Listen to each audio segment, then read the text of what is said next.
Hey everyone, so one of the things I've been reflecting on has been around the theme of loyalty and what have I been staying loyal to, which I've seen this my entire life where I've had friends or circumstances, like jobs where I've stayed too long because I felt guilty about leaving a situation and giving up on a situation. And the truth is that, like, I think in life, we're not really giving up, but we're transforming the position that we're in, the level that we're living our lives.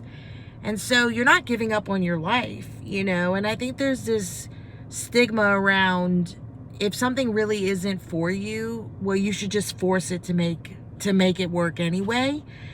And, they say that in relationships, they say that with a job, they say that, with your health. And through all the amazing people that I've listened to over the years that make the most sense, forcing your way through life, people like to think that that's how you get anything done or get anything you want. And I've just come to realize that it's not true. And so for me, I was remaining loyal to this person who was settling for so much more and just making myself small because I wanted to keep the people and the circumstances and have that control over my life. So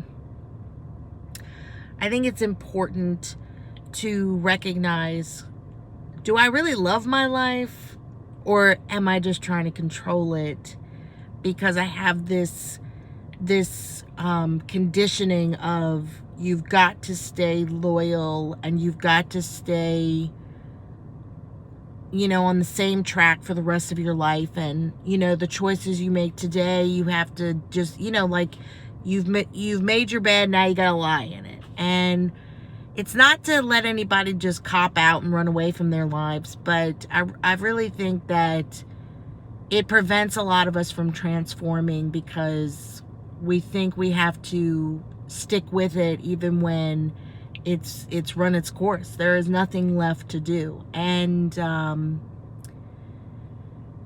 I certainly I've done that my whole life. I've like I said, I've stayed way too long, and I'm realizing now that it's good to be loyal, but not when it's to the detriment of yourself. And if there's not really a real relationship there, or if there's a better opportunity for you, like, you're not bound to anything. I mean, you want to be respectful, but at the same time, you deserve to live your best life.